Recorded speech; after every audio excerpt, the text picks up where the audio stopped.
Welcome back to another episode of Football Gossips with Abdullah and वकार।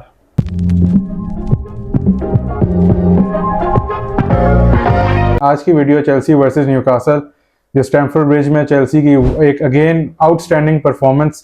तो शुरू करते हैं पहले जरा टीम से, लाइनअप से। तो जेम्स ऑन द लेफ्ट। जी अब्दुल्ला भाई, जेम्स जो है वो मच नीडेड था, मगर एक बिल्कुल ही अजीब सा सीन हो गया था, जैसे लास्ट टाइम एलएफसी के अगेंस्ट था कि गुस्तो को उन्होंने रॉन्ग साइड जेम्स को रखा हुआ था लेफ्ट पे। जेम्स को उन्होंने लेफ्ट साइड पर रखा हुआ था, मगर ये वो टेस्ट कर रहा है गेस, मगर इतने अहम मैच में टेस्टिंग जो है वो इतनी अच्छी साबित नहीं होती। इस मैच में तो जेम्स की परफॉर्मेंस ओवरऑल अच्छी रही है बिल्कुल। दो के मरेस्का ने भी कहा है कि जेम्स को लीडरशिप के लिहाज से थोड़ा सा और एफर्ट करनी पड़ेगी, जो कि नजर भी है, लेकिन मेरे ख्याल से अभी न्यूकासल ने उस दिन उस पर इतना टेस्ट नहीं किया टेस्ट बिल्कुल। तो सेंचेज सर एक के बाद एक जो उसने बॉल्स खिलाई हैं क्राउड को, बहुत फारिग बाहर गई हैं, क्राउड को खिलाई हैं, उसने अपने आप पे भी वो है, वो गुस्सा हो रहा था और नाज़िबा अल्फाज यूज कर रहा था अपने आप के लिए भी। वो सर ऐसी थिएट्रिक्स हैं बस, अनएक्सेप्टेबल है, टोटली अनएक्सेप्टेबल है। एक होती है, दो होती है, बिल्कुल। आप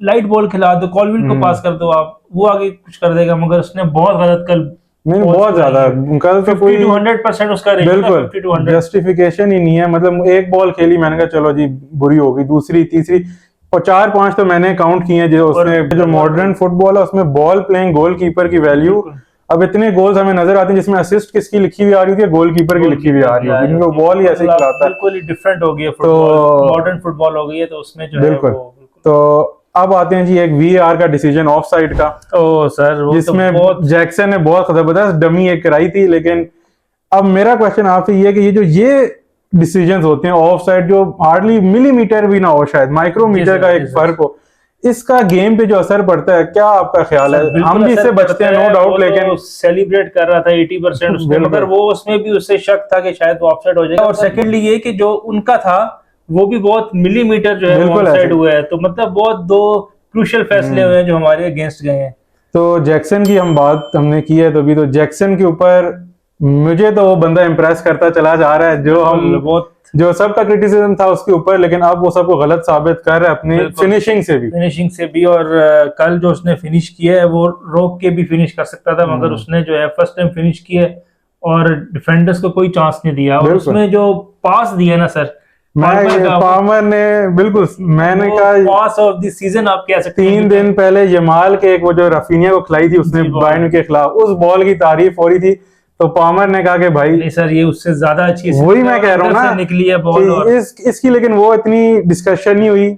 खैर चलें जो भी सर, वो लेकिन को नहीं है ना नहीं, जो उसने बायर्न में खिलाई थी जमाल ने, बिल्कुल चेस्ट पे रफीनिया ने रोकी थी, वो भी बहुत जबरदस्त बॉल थी, लेकिन मेरे भी ख्याल से ये बॉल उससे ज्यादा अच्छी थी, ये बॉल ज्यादा अच्छी थी और कर्ल हुई है ये बॉल। और उसके बाद जो नेटो का रन था सर, और जो उसने ऊपर से गया उसके टैकल के, बिल्कुल वो मतलब मुझे लग रहा था कि वो टैकल हो जाएगी, येलो रेड कार्ड जो भी, लेकिन वो बीट कर गया, और इसीलिए जबरदस्त निकोलस का भी रन बहुत अच्छा था, साथ साथ रहे वो रन करता रहा। मैं इसी पॉइंट पे आने लगा था कि जो निकोलस का रन है, यही वजह है मेरे ख्याल से जो उसको स्टार्टिंग 11 से निकलने नहीं देती, जो वो डिफेंडर्स को अपने नचा के रखता है, काट के एक रन लेता है, और उसकी जो पामर का केमिस्ट्री अब बनती जा रही है, बहुत जबरदस्त है। तो खैर नेटो ने सैंचो को जो बेंच हुआ था जस्टिफाई किया, जिसके लिए सब बोल रहे थे।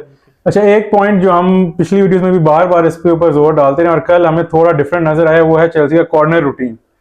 थोड़ा उसमें आपको अब रिजेम्बलेंस नजर आ रही है आर्सेनल वाली, बिल्कुल जेम्स ले रहा है और सारे अब वो कीपर के पास चले गए हैं, सब सेट पीछे की वैल्यू इतनी है। लिवरपूल ने कॉर्नर पे गोल किया, आर्सेनल ने सेट पीस पे किया, हम अभी फिर भी खैर उसमें लैग कर रहे हैं, जबकि उधर भी आर्सेनल में भी डेक्लन राइस ने बॉल खिलाई थी। जी बिल्कुल ऐसे ही, बहुत जबरदस्त बॉल बॉल जहां फिर हमें गेम जो है वो नजर आई चेल्सी के कंट्रोल में, हमारे और भी बड़े अटैक्स हो रहे थे, लेकिन आउट ऑफ नोवेयर फिर न्यूकासल का एक गोल, बहुत जबरदस्त मूव थी सर। मिड से ही जो है हमारे प्लेयर्स ने काफी ट्राई की कि उसको गिरा दें उधर ही, मगर मिड से ही जो है वो बड़ी जबरदस्त और आउटस्टैंडिंग जो है वो मूव बनी, और मूव बनते बनते बनते हमारे गुस्तो भाई ने और फफाना भाई ने उनको ऑन साइड खिलाया और एक गोल हो गया, वो भी मैटर ऑफ मिलीमीटर या सेंटीमीटर। बात है, क्रॉस पे भी कोई टच नहीं है, पहले गुस्टो ने स्लाइड मारी, राया फफाना ने मारी, फिर कॉलवेल भी था, उसके ऊपर से होती हुई है, बहुत मतलब अब इसको लकी गोल भी कह सकते हैं या पिन पॉइंट एक्यूरेट पास भी कह सकते हैं। वही बात है, डिफेंडर्स डरते हैं ना कि उल्टा जो कि गोल में अपने ओन गोल ना हो जाए, इसलिए वो जरा हेजिटेशन एक होती है। खैर बहुत अच्छी थी वो, नो डाउट आइजैक की गोल किया आइजैक ने उसके बाद, मगर फिर एक सेकंड हाफ में उन्होंने ब्लंडर भी मारा है जो कि 1-on-1 उन्होंने किया वो था, भी आइजैक नहीं मारा है। वो फुफाना जो था वो उसके साथ था उसके आइजैक के, और मतलब वो फाउल था भी और नहीं भी, मगर वो मतलब वो एंटिसिपेट यही कर रहा था, एक्सपेक्ट कर रहा था कि फाउल होगा, मगर रेफ ने कल मतलब रेफ से भी कल हैप्पी नहीं थे क्राउड, और हम भी हैप्पी नहीं थे। रेफ ने भी बहुत गलत फैसले दिए हैं। वो इनकुंकू का एक इतना अच्छा टैकल किया था वो उसने पाल्मर के साथ जो था, वो कल एक गोल हो सकता था एंड में, मगर वो उसको फाउल लेकिन रेफ ने हमें येलो कार्ड दे दिया, हमें एक पेनल्टी दे दी थी जो लेकिन बहुत ही सॉफ्ट पेनल्टी थी, अगर मिल जाती वो मैंने सेलिब्रेट नहीं की थी, मुझे पता था मुझे कि बिल्कुल वो टर्न डाउन हो जाएगी, और वो वाकई वैसा हुआ। 3 गोल जो हुआ है सीएफसी का वो भी बहुत जबरदस्त मिडफील्ड से आई है बॉल, आगे और लाविया ने बॉल विन किया और उसके बाद जबरदस्त बॉल खिलाई पाल्मर को। पाल्मर जो है वो फिर आपको पता है कि वो अटेम्प्ट मारता है और 80-90% बिल्कुल वो न्यूकासल के जो फैबियन शायर हैं जी, उसने गोल दिया, बजाय कि आगे प्रेस करते हो पाल्मर पीछे बैक ऑफ होता रहा, पाल्मर को आने दिया फिर शूट भी ले ली। और पाल्मर को अगर आप शूट लेने दे रहे हैं, पोस्ट पे गोल हुआ है कल, वो रुक सकता था अगर आप, मेरे ख्याल से ओवरऑल प्रीमियर लीग में गोल कीपिंग का स्टैंडर्ड थोड़ा नीचे गया है। हम हर मैच में अक्सर गोल अब देख रहे हैं नियर पोस्ट पे या बिटवीन द लेग्स जा रही हैं, जो रुक सकते थे। और फिर एक चांस जो मोड्रिक को मिला, वो सर उसको मतलब उसके पास टाइम भी था और सीधी उसने मारी है तो कीपर को मार वो गोल होना चाहिए था एट एनी कॉस्ट, बहुत अच्छा चांस था उसके लिए, रिवाइवल था। नेटो, हमने हेडर्स की हम बात करते हैं, कल एक नेटो ने हेडर मारा जबरदस्त सर, वो डिफेंडर के ऊपर से जाके, हमारी वही बात है कि टारगेट पे जाए, पोल हो जाए नो वरीज, लेकिन आप टारगेट पे तो अटेम्प्ट तो अच्छी करें।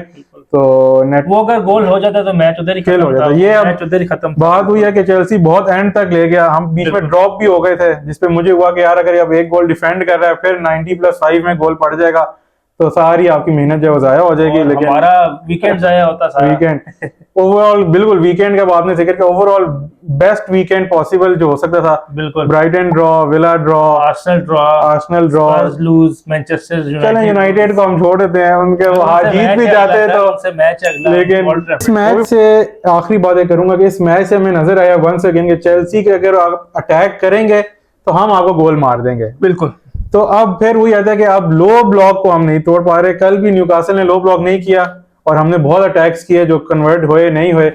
Chelsea most goals after city, बिल्कुल 1 गोल का डिफरेंस है और बहुत जबरदस्त, मतलब ये कि अटैकिंग गेम हो रही है, मगर वही है कि डिफेंस में होल्डर्स हैं और कीपर है, और मतलब बहुत स्लॉपी गेम कर रहे हैं डिफेंस पे हम लोग।